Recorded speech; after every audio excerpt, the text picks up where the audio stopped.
Hey, welcome to another episode of In the Chute. I'm Brandon Carpenter, and with me is my esteemed colleague, Kalen, and he's the brains behind and the technical wizardry behind what we do. So, what do you got for us today, Kalen? So I think this should be in the shoot round 37 if I did my math right and I moved the what is it? The abacus? Is that it? Yeah, with the Okay, is beads, it, I was about to say hibiscus. I was like, that's not it. that's a flower, I think. If I did that right, then we're gonna be talking about some light hands. So you use the term light hands when it comes to horses and training horses, but in a sense, it's staying out of their mouth and being able to do a neck rein. Can you describe what exactly does it mean to stay out of their mouth first of all? And then I know you've discussed a neck rein with Suzanne Miller out of the Dunroven Ranch and Days at Dunroven. But if you could kind of go over what a neck rein is and kind of some of the things you do to provide a neck rein to a horse and why you do it. Oh my God, there's a lot there. Yeah, I mean there is a lot, but I Yeah, think it's good for a nice little 15-minute episode. yeah. Light hands basically means getting the response from a horse with little movement or very little input from you. It's very subtle, I guess is the best way to put it. You're not jerking a horse or pulling hard. You're just moving your hands and just lightly um, getting them to respond off of your cues, for whether it be a stop or a turn or back. There's nothing worse, I don't think, than you know having a horse or having the reins in your hand and pulling back or getting them to try to rein, and they're doing nothing. It's like putting a bridle on a post. I mean, nothing happens. There's no response. So you have to pull hard, or getting them to stop by pulling back really hard. They shouldn't have to do that. And you can build softness or lightness into a horse, um, by getting them to respond, and then you lighten that and make it less and less and less um, harsh, but more and more subtle, and getting the response you need, and then just praising them for it. A neck rein is a really good example of getting that. To begin with, you're not light anyway, because they don't understand when you lay when you're sitting on when you're on their back and you lay the rein against the left side of their neck, you're really wanting them to move away from it, and so they feel that pressure there, or just the presence of the rein is where you want to be, when they just feel it touch and then they move away and turn as you wish, where you don't have to lay that on there to begin with. Turn your body a little bit so they feel you turn. You're putting your leg on against their side or their shoulder a little bit, and then you're pulling on the right side of their face to turn their head around, and feeling that on there, and then letting go of everything and still having that on and praising that. I mean, it's a whole process of getting them to understand that when you feel that first, what's coming next? Oh, I'm going to have a leg on me. It's pushing me over. I feel them move. And then if I don't move, then they're going to pull my face around, and I just bump. I don't grab them and pull. I'll just take my fingers and lightly bump their mouth so they feel it tug, almost like you when you're fishing. And so they'll pull that, and pretty soon they're smart. They figure that out. That's like, oh, I don't want to get bumped. I know it's coming. I know I got to turn anyway. So you're just putting that cue together, and you can also then, depending on what you want to do, if whether you want them to be neck reined or leg cue type trained, you can just do the neck or the leg cue first, and then follow everything up to back that up, so that when they first feel your leg push into their side, they turn without being reined or anything with your hands or the reins. So that's just responsiveness is really what you're looking for, and very subtle responsiveness. So Well, and we're um, famous for dropping our reins too a lot because I you're do a saying lot. the just bumping. Yeah. You're not No. you don't have fistful of reins. You're just Uh, finger like using your fingertips and literally if you were to put your fingers on a trigger, that's kind of where we're at. Like you're just on the pads of our finger pads of our yeah. just the tips of our fingers. And I mean, there's a reason why we cross our reins because drop Yeah. those things constantly. Well, and it was funny because my grandpa Wayne, Dad's dad, I think it was the last ride we ever went on with him. I think you were with us. There was, Mhm. you know, we A had picture of it. four generations of us, and he was about 81, 82, somewhere in that area, and he was on a 2-year-old colt I just got done training. I did, or Dad did. I don't remember which, but we could tell by looking at the picture which horse it is.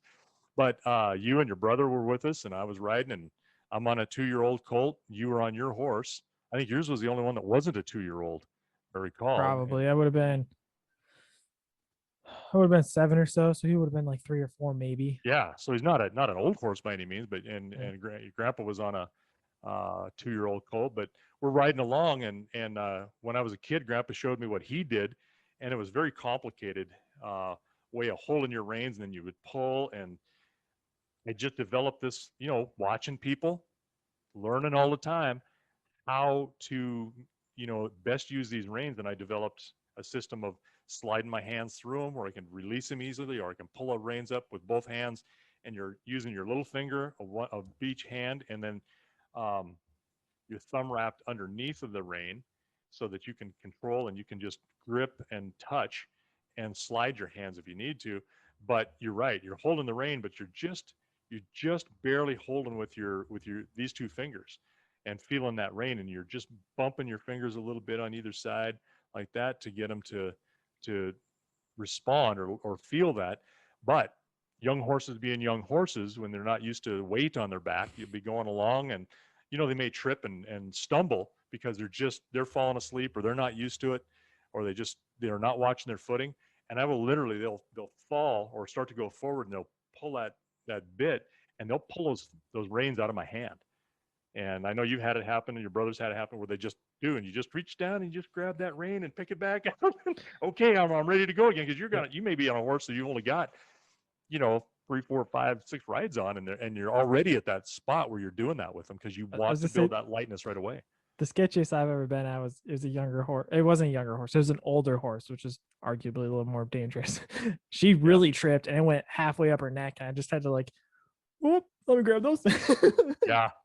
Yeah, I can remember on that last ride, your grandpa, he's looking at me, watching this, and I can get a rein on a neck rein on a horse pretty fast, and maintain that, and so it's effective, because I'm starting out that way. I'm asking what I want to end with, and I'm just having them um, understand that these are the support moves that are going to come next if you don't do this, and they pick it up fast, very, very quickly. Some are not as smart, but the whole end point is that you get a nice neck rein or leg cues on these horses. And your grandpa's watching me, or your great grandpa, my grandpa's watching me ride, and I think I had Braden in front of me. He was just a little guy, and I'm reining this horse, and he said, "Kid, why you cross your reins like that?" And I said, "Well, Grandpa, I kind of picked some things up. I remember how you showed me how to do that when I was a kid, and I trained a lot of horses that way. But I found that if I do it this way," and kind of explain what we just talked about, and if a horse, I'm riding with really light hands, and I get a really nice light neck rein, and I showed him, and he's like, "Ah," and I said, "So a lot of times I'll drop a rein. It'll just hit their neck, and I can reach down and pick them up instead of the thing hitting the ground like it would the other way, because you got the bite on one side of your."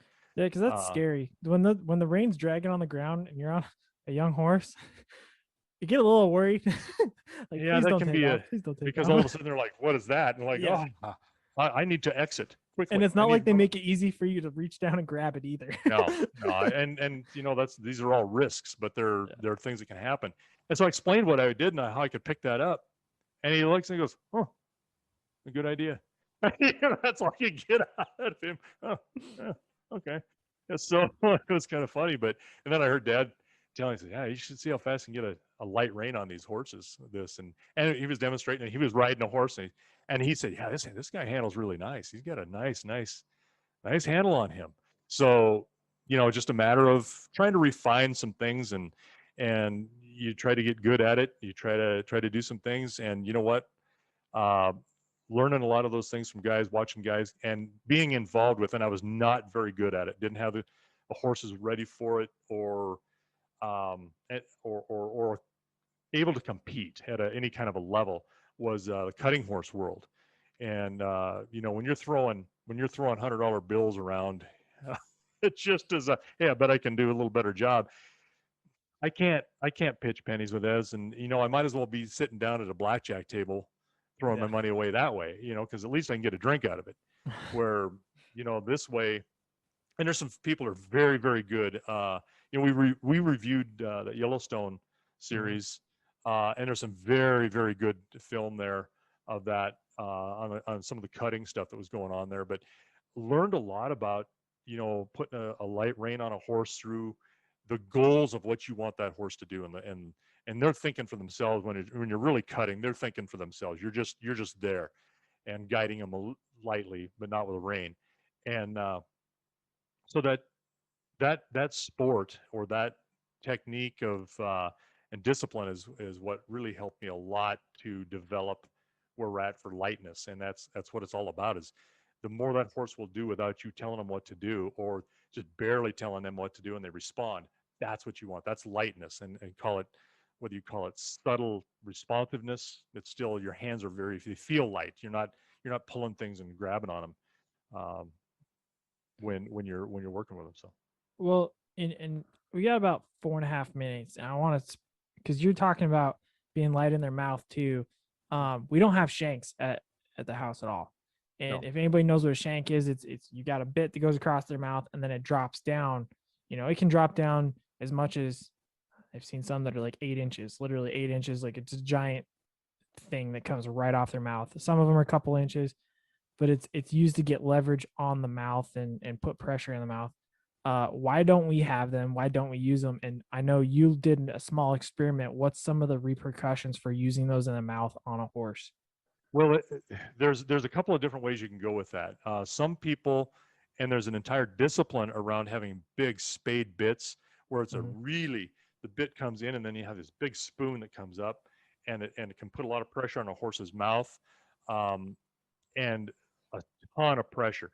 And the whole idea behind that is that you have a really good responsive horse without ever putting any pressure in their mouth, and you've got all of this stuff that you could, but you don't have to. So that's one way of looking at that discipline, and there aren't that many people that can do it that well. So you can train a horse, they're fine, and then you put somebody who's got heavy hands or they don't understand what they're doing, and you can do some damage to a horse's mouth, Right. and then damage psychologically the training that goes in with that. Yeah. That they're like, oh, start making them hard mouth, or they'll just grab a bit and hang on to it.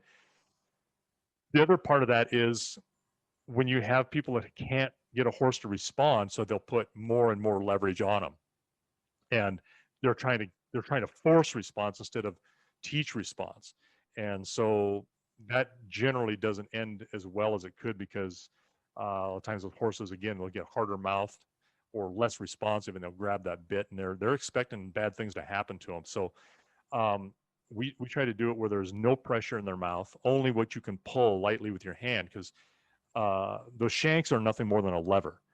And when you look at how a bit works, when you pull on a lever, you increase the work for the input that you're doing on it, right? So I did an experiment where I put a digital fishing scale on one side of it, and then I pulled on the other, on the rings of a direct snaffle bit. And if I pulled 7 pounds, it read 7 pounds on the bit. And 7 pounds isn't much. I think I was pulling on things around the house trying to get a feel for it. I think our refrigerator was about 7 pounds of pressure to I was gonna break say the seven seal. pounds is a like a double action trigger as well. Yeah, or less. Yeah, yeah, probably less than that even. But I mean, yeah, but that first initial pull on a double action, you're probably up there somewhere like that. Yeah, it's not a lot, but still, it's there. So then I started measuring inches down how far it would go down, on how much pressure I would put on that bit by pulling on the shank or the lever for some mechanical advantage, and I got so many inches down, and then 7 inches of pull on my hands was equating to something over 50 pounds on the bit, because you have a mechanical advantage, and the fish scale popped out at 50 pounds. So I don't know what I was pulling. So it's very good illustration of, and I should finish that. That's an article I should finish, that, um, boy, you are building in some inadvertent issues there, or putting way more pressure on a horse's mouth than you think you're doing with a mechanical advantage like that or a lever. So we And don't use them. We don't use shanks like that because we don't have to. We can pull right. that lightness with just direct pressure. And I was gonna say the reverse of that is, you get a horse with a nice neck rein or a light mouth like that, and then you do that to them. All that work that you've put into it, you've immediately lost, and now you have to work probably twice as hard to get it back because you're trying to reverse everything you did and gain back what you had. Yeah, it depends on the horse too, but yeah, I mean, they certainly, if you get smacked in the mouth where everything's been nice and easy, and then all of a sudden you're going to expect, ooh, what's going to happen here? So yeah, you can uh, say damage, but you can certainly alter the behavior, and not for the good. So it's about keeping your hands light and getting light, subtle response. Um, you know, just build it in and keep it there. Uh, so like that old guy was at a clinic that said, and I had everybody's attention because he said, fellas, horse's mouth is like a woman's boobs. And of course, everybody's like, what? And you've heard this. The gentler you are, the more response you get out of them. I was like, okay. So, you know, it, it that's has stuck with me. And you know what? He wasn't wrong. Uh, the lighter you are, the more gentle you are on that horse's mouth, and you give them clear direction, absolute better they are going to respond for you. And Right. so, I mean, it was kind of a crass way to put it. Got everybody's Old attention, cowboy. but you know what? It worked because I've remembered that. That's been, my God, 25 years ago, probably, at least, that. So, Well, with that, we learned a little bit about light hands and light mouth, and we'll put it out to pasture.